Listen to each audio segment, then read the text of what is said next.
আসসালামু আলাইকুম, সবাই কেমন আছেন? প্রত্যেক দিনের মতো আজকেও চলে এসেছি কিছু ইম্পর্টেন্ট প্রশ্ন এবং উত্তর নিয়ে। সো আজকে আমরা ফার্স্টে কিছু প্রশ্ন উত্তর শুরু করব। তার আগে যে প্রশ্নগুলো আমাদের সঙ্গে থাকবে, যে প্রশ্নগুলো নিয়ে আজকে আমরা আলোচনা করব বা ব্যাখ্যা করব, আমাদের ভাইজান রয়েছে আমাদের সঙ্গে, সেই ভাইজানের কাছ থেকে যে আমরা উত্তরগুলো পাবো সেই প্রশ্নগুলো আগে আমরা শুনে নিই। প্রথম প্রশ্ন, কতটুকু সোনার উপর টাকা পয়সা থাকলে আমাদের জাকাত দিতে হয় বা জাকাত দিতে হবে? কতটুকু সোনার উপর টাকা পয়সা থাকলে আমাদেরকে জাকাত দিতে হবে, শুনে নিই। দ্বিতীয় প্রশ্ন, বর্তমানে যাদের ছেলে সন্তান নাই কিন্তু মেয়ে সন্তান আছে, তার বাবা মৃত্যুর আগে সম্পত্তি মেয়েদের নামে লিখে দিয়ে যায়, তাতে ভাতিজারা যেন না পায়, এটা কতটুকু শরীয়ত সম্বন্ধ? তৃতীয় প্রশ্ন, বর্তমানে অনেক যুবকরা হাঁটুছাড়া প্যান্ট পরে এলোমেলো চুলের কাটিং দেয়, তাদের পিতামাতা সম্পর্কে কিছু জানতে চাই। চতুর্থ প্রশ্ন, বর্তমানে যারা জমি ব্যবসা করে অর্থাৎ দালালি ব্যবসা করে, ইসলামে শরীয়তে কতটুকু হালাল? ইসলামী শরীয়তে কতটুকু হালাল? এটা প্রশ্ন। আমি একজন নবমুসলিম। আমি গত 1 বছর আগে ইসলাম ধর্ম গ্রহণ করেছি। আমার বয়স 24 বছর। আমি আর্থিক সমস্যার কারণে পরিবারের সাথে থাকি, অর্থাৎ বাবা মার সঙ্গে খাওয়া দাওয়া খাই, এবং এটা ইসলামী শরীয়তে কতটুকু জায়েজ? পরবর্তী প্রশ্ন, আমরা জানি বাবার নাম ব্যবহার করার ক্ষেত্রে ইবনে শব্দ ব্যবহার করা হয়, কিন্তু হযরত ঈসা আলাইহিস সালামের ক্ষেত্রে পূর্বে ঈসা ইবনে মারিয়াম বলা হয়, ওনার নামের ক্ষেত্রে কেন বলা হয়? ব্যাখ্যা কি? প্রশ্ন, আমার প্রতিবেশী যদি ইচ্ছাকৃতভাবে কথা না বলে আমার কি গুনাহ হবে? পরবর্তী প্রশ্ন, আমার প্রতিবেশী যদি ইচ্ছাকৃতভাবে আমার সাথে কথা না বলে আমার কি গুনাহ হবে? কোনো আলেম তার প্রতিষ্ঠানের জন্য ক্যালেন্ডার করলে সেই ক্যালেন্ডারে তার নিজের ছবি দেওয়া কতটুকু শরীয়ত সম্বন্ধ? প্রশ্নটা আরেকবার বলি, কোনো আলেম তার প্রতিষ্ঠানের জন্য ক্যালেন্ডার ব্যবহার করলে সেই ক্যালেন্ডারে তার নিজের ছবি দেওয়া কতটুকু শরীয়ত সম্বন্ধ? আমরা অনেকে ব্যাংকে বিভিন্ন টাকা রেখে যে লাভ পাই তা দিয়ে সংসার পরিচালনা করি। প্রশ্ন হচ্ছে, এটা সুদ হলে কি ধরনের পাপ হবে? কতটুকু সোনার উপর টাকা পয়সা থাকলে আমাদের জাকাত দিতে হয় বা জাকাত দিতে হবে? কতটুকু সোনার উপর টাকা পয়সা থাকলে আমাদেরকে জাকাত দিতে হবে, শুনে নিন। স্বর্ণ অথবা রূপা, এই দুইটার নেশাবের কোনোটা, স্বর্ণ হলে 7.5 তোলা অর্থাৎ 85 গ্রাম, আর রূপা হলে 52.5 তোলা অর্থাৎ 595 গ্রাম। এই পরিমাণ স্বর্ণ অথবা রূপা যে কোনো একটার মালিক হলে তার উপরে জাকাত ফরজ। এখন আমাদের যদি নাকি টাকা হয়, এই টাকাটা স্বর্ণেও কনভার্ট হতে পারে, রূপায় কনভার্ট হতে পারে, এই জন্য সর্বনিম্নটা টাচ করলে জাকাত এসে যাবে। যেহেতু রূপার দাম কম, এই জন্য রূপারটা টাচ করলে জাকাত এসে যাবে। আর যদি কারো পিওর স্বর্ণ থাকে তাহলে সেক্ষেত্রে 7.5 ভরি রাখ পর্যন্ত জাকাত হবে না। কিন্তু স্বর্ণ কিছু আছে, টাকা কিছু আছে, তাহলে দুইটার মূল্য যোগ করে রূপারটা টাচ করলে জাকাত হয়ে যাবে। শুধু স্বর্ণ থাকলে তখন 7.5 ভরির আগে জাকাত আসবে না। এই বিষয়ে ওলামা ইকরামের তেমন কোনো মত পার্থক্য আছে বলে আমার জানা নাই, যদিও এটা আমাদের অনেকের বুঝে নাও আসতে পারে, কিন্তু মাসআলা এটাই এবং চূড়ান্ত সিদ্ধান্ত এটাই। তৃতীয় প্রশ্ন, বর্তমানে যাদের ছেলে সন্তান নাই কিন্তু মেয়ে সন্তান আছে, তার বাবা মৃত্যুর আগে সম্পত্তি মেয়েদের নামে লিখে দিয়ে যায়, তাতে ভাতিজারা যেন না পায়, এটা কতটুকু শরীয়ত সম্বন্ধ? এটা কোন মানুষ জীবদ্দশায় একটা মেয়ে আছে সব সম্পদ লিখে দিয়ে যাচ্ছে, অথবা দুইটা মেয়ে আছে সব সম্পদ তাদেরকে দিয়ে যাচ্ছে, কেন? যে ভাতিজারা যেন না পায়, অমুকে যেন না পায়, তমুকে যেন না পায়। এই কাজটা করা অনুচিত, কিন্তু যদি দিয়ে যায় মেয়েদের জন্য সেটা হালাল হবে। অনুচিত কেন? কারণ কোন ওয়ারিসকে বা আপনার সম্পদ কেউ পেতে পারে, তাকে আপনি বঞ্চিত করার ইচ্ছা করলেন, এটা হলো তার প্রতি এক রকমের অবিচার, এটা জুলুম, এটা জায়েজ নাই। কিন্তু যদি এভাবে দিয়ে দেয় মেয়েদেরকে হেবা হিসাবে, দান হিসাবে, ঠিক আছে আমি তোমাদেরকে দান করে দিলাম, বাপ মেয়েদেরকে দান করতেই পারে, সমান হারে দিল, তাহলে সেক্ষেত্রে সেটা দেওয়াটা জায়েজ হবে। বাট অন্যকে যে ঠকানোর উদ্দেশ্য হয়েছে ওটার কারণে তার কি হবে? গুনাহ হবে। অতএব এরকমটি না করা উচিত। আবাউকুম ওয়া আবনাকুম লা তাদরুনা আইয়ুহুম আকরাবু লাকুম নাফআ, তোমাদের ওয়ারিসদের মধ্যে কে বেশি উপকারে তোমরা জানো না। এজন্য আল্লাহ যা নির্ধারণ করেছে সে অনুযায়ী দেওয়া উচিত, এবং ওইটাকে মানার ভিতরেই কল্যাণ আছে। তবে হ্যাঁ, মেয়েদেরকে কিছু সম্পদ আপনি গিফট হিসাবে সমান হারে ভাগ করে দেন জীবদ্দশায়, সেটা ভিন্ন বিষয়। আর কিছু সম্পদ রাখেন যে মৃত্যুর পরে সমান হারে যার যা প্রাপ্য তা পাবে, সবগুলো আপনি দিয়ে দিবেন না।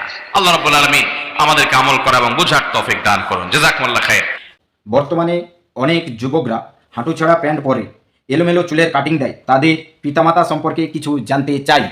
পিতামাতার কথা আর কি বলবো, হাঁটু ছেঁড়া প্যান্ট, অনেক সময় রানের দিকে ছেঁড়া প্যান্ট থাকে। আমি নিজে এরকম মাঝে মধ্যে দেখে একটু টাসকি খেয়ে যায় যে এই বেচারা কি আসলে ছেঁড়া প্যান্ট পরছে টাকার অভাবে। পরে ভালো করে তাকায় দেখলে মনে হয় না এটা ফ্যাশন। তো এরকম ছেঁড়া প্যান্ট পরা ফ্যাশন, কিয়ামতের আগে হয়তো ন্যাংটা হয়ে যাওয়াটাই ফ্যাশন হবে। তো কিয়ামতের আগে এরকম বহুত উল্টাপাল্টা জিনিস থাকবে। আল্লাহ তাআলা আমাদের যুবকদেরকে সুন্দর রুচি দান করুন এবং পশ্চিমাদের অন্ধ গোলামি এটা থেকে আল্লাহ তাআলা আমাদের যুব সমাজকে বাঁচিয়ে রাখুন। নবী করিম সাল্লাল্লাহু আলাইহি সাল্লাম বলেছেন, একটা সময় আসবে লা তাত্তাবিউন্না সুনানা মান কানা ক্বাবলাকুম, তোমাদের আগের যুগের মানুষদের অনুসরণ তোমরা করবে। এমন কি তারা গিয়ে গর্তে ঢুকলে তোমরা সেখানে যায় ঢুকবা, তারা 1 বিঘত গেলে তোমরা 1 বিঘত যাবা।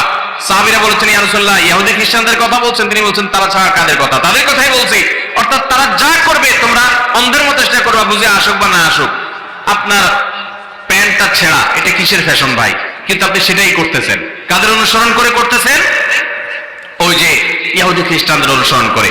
মুসলমানদের জন্য নবী করিম সাল্লাল্লাহু আলাইহি সাল্লামের চাইতে উত্তম কোন আদর্শ নাই। লাকাদ কানা লাকুম ফি রাসূলিল্লাহি উসওয়াতুন হাসানাহ। আল্লাহ এবং আখিরাতকে বিশ্বাস করে তাদের জন্য রাসূলের মধ্যে রয়েছে সবচেয়ে উত্তম আদর্শ। আল্লাহ তাআলা সেটাকে আদর্শ হিসেবে আমাদেরকে গ্রহণ করার তৌফিক দান। বর্তমানে যারা জমির ব্যবসা করে অর্থাৎ দালালি ব্যবসা করে, ইসলামে শরীয়তে কতটুকু হালাল? বর্তমানে যারা জমির ব্যবসা করে অর্থাৎ দালালি ব্যবসা করে, ইসলামী শরীয়তে কতটুকু হালাল এটা? দালালি ব্যবসা যেটাকে আপনারা বলতেছেন, এটা ইসলামে কতটুকু হালাল? যদি দালালি ব্যবসাটা এরকম হয় যে আপনি নিজে থেকে জমি খোঁজ করলেন, আরেকজনকে সন্ধান দিলেন, কাগজপত্র চেক করে দিলেন, তাহলে সেক্ষেত্রে তিনি খুশি হয়ে কিছু দিলেন, এটা আপনার জন্য জায়েজ। আরেকটা পদ্ধতি হলো, আপনি একটা জমি দেখলেন, দেখে জমিওয়ালাকে বললেন, আপনার এই জমিটা আমি এত টাকা করে বিক্রি করে দিব, এটা আমার দায়িত্ব। জমিওয়ালা বলল, ঠিক আছে, তুমি এত করে বিক্রি করে দাও, আমাকে এর কমটা দিলে হবে। 50 লাখ করে বিক্রি করো, আমাকে 40 করে দিলেই হবে। এরপরে উনি ওইটা দেখে 50 করে বিক্রি করলেন, তাহলে অতিরিক্ত যেটা নেবেন সেটা তার জন্য জায়েজ হবে, যেহেতু তিনি মধ্যস্থতা করে নিয়েছেন, মিথ্যা কথা বলেন নাই। তবে বেশিরভাগ জমির দালালরা মিথ্যা কথা বলে, এবং এই মিথ্যা কথা বলে যদি উপার্জন করে সেটা কিন্তু কি হবে না, জায়েজ হবে। আবার অনেক জমির দালালরা আছে দুই দিক থেকে খায়, সেটাও কিন্তু জায়েজ নাই। দুই দিক থেকে কিভাবে?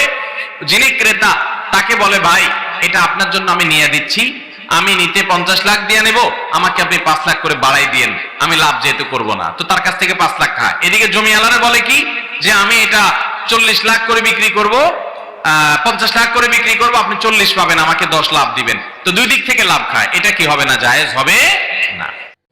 আমি একজন নবমুসলিম। আমি গত 1 বছর আগে ইসলাম ধর্ম গ্রহণ করেছি। আমার বয়স 24 বছর। আমি আর্থিক সমস্যার কারণে পরিবারের সাথে থাকি, অর্থাৎ বাবা মার সঙ্গে খাবার দাবার খাই, এবং এটা ইসলামী শরীয়তে কতটুকু জায়েজ? এটা ইসলামী শরীয়তে কতটুকু জায়েজ? আমিন। আমাদের ভাইকে ইসলামের উপরে, ঈমানের উপরে অটল অবিচল থাকার তৌফিক দান করুন, বলুন আমিন। যদি কোন মানুষ অন্য ধর্ম থেকে ইসলামে আসেন, ইসলামের সত্যতা উপলব্ধি করার পর, আলহামদুলিল্লাহ, আহলান ওয়া সাহলান, মোস্ট ওয়েলকাম ইসলামে তাকে। তার যদি বাবা মার সাথে তিনি বসবাস করেন, ইসলামের দৃষ্টিতে কোনো নিষেধ নাই। তিনি বাবা মার সাথে শুধু বাবা মা কিছু হারাম কিছু খাওয়াতে চাইলে সেটা উনি খাবেন না, হালাল কিছু বাবা মাকেও খাওয়াবেন, বাবা মা থেকেও খেতে পারেন, তাদের সাথে যৌথভাবে বসবাস করতে অসুবিধা নাই। বিশেষ করে সেখানে যদি তার ধর্ম পালনে, ইসলাম পালনে, নামাজ কালাম ইত্যাদিতে বাধা সৃষ্টি না হয়, তাদের সাথে থাকাতে কোনো সমস্যা নেই, বরং বাবা মার সাথে আরো সুন্দর আচরণ করতে হবে। আল্লাহ বলেছেন, ওয়াসাহিবহুমা ফিদ দুনিয়া মারুফা, তোমার বাবা মা যদি অমুসলমান হয় দুনিয়াতে, তাদের সাথে সুন্দরভাবে বসবাস করবা এবং তাদের সাথে সুন্দরভাবে সঙ্গ দিবা, তাহলে বোঝা গেল তাদের সাথে থাকতে ইসলাম নিষেধ করে না।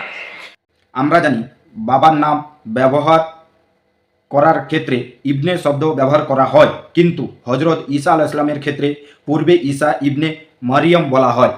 ওনার নামের ক্ষেত্রে কেন বলা হয়, ব্যাখ্যা কি? দেখুন, ইবনুন মানে ছেলে, অতএব যদি কেউ মায়ের নামকে যুক্ত করে এরকম বলে যে কথার কথা আব্দুল্লাহ ইবনে মারিয়াম, মানে মারিয়ামের ছেলে আব্দুল্লাহ, তো সেটাও চলে, বিশেষ করে যদি তার বাবার না থাকে। এটা একমাত্র ঘটেছে ঈসা আলাইহিস সালামের ক্ষেত্রে, যে আল্লাহ তাআলা তাকে বাবা ছাড়া দুনিয়াতে সৃষ্টি করেছেন, পাঠিয়েছেন, এই জন্য তিনি মায়ের দিকে সম্বন্ধ হয়েছেন যে মারিয়ামের ছেলে। বাকি সবাই সাধারণত সচরাচর সম্বন্ধ হবেন বাপের দিকে। অতএব ইবনুন এটা বলা হবে মূলত তার বাপের নামের আগে, যে অমুক ইবনে অমুক। কিন্তু ঈসা আলাইহিস সালামেরটা মায়ের নামের আগে হয়েছে, যেহেতু তার বাবা ছাড়া আল্লাহ তাআলা তাকে পাঠিয়েছেন। আমার প্রতিবেশী যদি ইচ্ছাকৃতভাবে কথা না বলে আমার কি গুনাহ হবে? পরবর্তী প্রশ্ন, আমার প্রতিবেশী যদি ইচ্ছাকৃতভাবে আমার সাথে কথা না বলে আমার কি গুনাহ হবে? আপনার প্রতিবেশী নিজে থেকে কথা বলে না, এতে আপনার কোনো গুনাহ হবে না, কিন্তু আপনার চেষ্টা থাকতে হবে আপনি তার প্রতি সদাচরণ করবেন। নবী সাল্লাল্লাহু আলাইহি ওয়াসাল্লাম বলেছেন, লা ইউমিনু মান লা ইয়ামানু জারুহু বাওয়াইকাহু, যার প্রতিবেশী তার হাত মুখ দ্বারায় কষ্ট পাওয়া থেকে নিরাপদ থাকে না, সেই ইমানদার হতে পারে না। আপনি চেষ্টা করুন ভালো থাকার, সে যদি কথা না বলে তার ব্যাপার, আপনার আপনি ঠিক রাখবেন, আপনার গুনাহ হবে না ইনশাআল্লাহ। এর কারণে কোনো আলেম তার প্রতিষ্ঠানের জন্য ক্যালেন্ডার করলে সে ক্যালেন্ডারে তার নিজের ছবি দেওয়া কতটুকু শরীয়ত সম্বন্ধ? কোশ্চেনটা আরেকবার বলি, কোনো আলেম তার প্রতিষ্ঠানের জন্য ক্যালেন্ডার ব্যবহার করলে সে ক্যালেন্ডারে তার নিজের ছবি দেওয়া কতটুকু শরীয়ত সম্বন্ধ? কোনো কাগজ বা কোনো কিছু যখন প্রিন্ট হয়, মানুষের ছবি, কোনো প্রাণীর পূর্ণাঙ্গ ছবি, তো সেই ছবি প্রিন্ট হওয়াটা যদি কোনো একান্ত প্রয়োজনে হয়, আইডেন্টিটির জন্য হলো, তাহলে সেটা গ্রহণযোগ্য। একান্ত প্রয়োজন ছাড়া অপ্রয়োজনে মানুষের ছবি, প্রাণের ছবি প্রিন্ট করা জায়েজ নাই, এটাই বিশুদ্ধতর মত। আর যদি প্রিন্ট না হয়, এটা অনলাইন ভার্সন হয়, তাহলে সেটা জায়েজ আছে। আল্লাহু আ'লাম। আমাদের অনুষ্ঠানের শেষ প্রশ্ন, আমরা অনেকে ব্যাংকে বিভিন্ন টাকা রেখে যে লাভ পাই তা দিয়ে সংসার পরিচালনা করি। প্রশ্ন হচ্ছে, এটা সুদ হলে কি ধরনের পাপ হবে? এটা সুদ হলে কি ধরনের পাপ হবে? সুদের টাকা এটা ভোগ করা জায়েজ নাই, হারাম। সুদের কারবার করাটাই হারাম। সুদ এটা আল্লাহর অভিশপ্ত একটা উপার্জন। যত হারাম আছে, সুদের মতো ভয়াবহ হারাম আরেকটা নাই। আমি প্রায় সময় বলি, আপনি হালাল টাকা উপার্জন করে বাজার থেকে 1 কেজি গরুর গোশত কিনে আনছেন, 1 কেজি খাসির গোশত কিনে আনছেন, মুরগির গোশত কিনে আনছেন, এনে আপনি রান্না করে খেয়েছেন, তাহলে হালাল টাকায় না, হারাম টাকায় টাকা উপার্জন করছেন, হারাম পদ্ধতিতে। আপনি ঘুষ খেয়ে টাকা উপার্জন করছেন, সে ঘুষের টাকা দিয়ে আপনি গরুর গোশত কিনে এনে রান্না করেছেন, গুনাহ হবে, যেহেতু ঘুষের টাকা দিয়ে কিনছেন, গুনাহ হবে, খানাটা হারাম হবে। কিন্তু এর কারণে গুনাহ যতটা হবে, আপনি হালাল উপার্জন করে, শরীরে পরিশ্রম করে, রিকশা চালিয়ে আপনি টাকা উপার্জন করে, ওই টাকা দিয়ে সুদের কারবার করে সেটার লাভের টাকা দিয়ে যদি আপনি গরুর গোশতও কিনেন, তাহলে হালাল টাকা দিয়ে শূকরের গোশত কেনার চাইতে জঘন্য অপরাধ হবে। আমার কথা বুঝেন নাই? আপনি হালাল টাকা দিয়ে শূকরের গোশত কিনে খাইছেন, গুনাহ হবে কি হবে না? বলেন, গুনাহ হবে কি হবে না? হালাল টাকা দিয়ে যদি আপনি শূকরের গোশত খান কিনে, তাহলে গুনাহ হবে। কিন্তু হালাল টাকা দিয়ে আপনি শূকরের গোশত কিনে খেলে যে গুনাহ হবে, আপনি সুদের কারবার করে ওই টাকা দিয়ে, লাভের টাকা দিয়ে যদি গরুর গোশত কিনে খান, গুনাহ তার চেয়ে বেশি হবে। কারণ এর চেয়ে ভয়াবহ হারাম আর নাই। কোরআনে অন্য কোনো হারাম সম্পর্কে এতবার আল্লাহ সাবধান করেন নাই যত বেশি সাবধান করেছেন আল্লাহ বিরুদ্ধে যুদ্ধ করার শামিল। অথচ এই সুদের কারবার আমাদের সমাজে নানাভাবে প্রচলিত। অতএব ব্যাংকে এইভাবে উপার্জন করলে সেটি হারাম হবে, এবং সে সাধারণ হারাম নয়, কবিরা গুনাহ, মহাপাপ। আলহামদুলিল্লাহ, উত্তরগুলো এবং প্রশ্নগুলো আপনাদের কেমন লাগলো সবাই একটুকু লাইক কমেন্ট করে জানাবেন।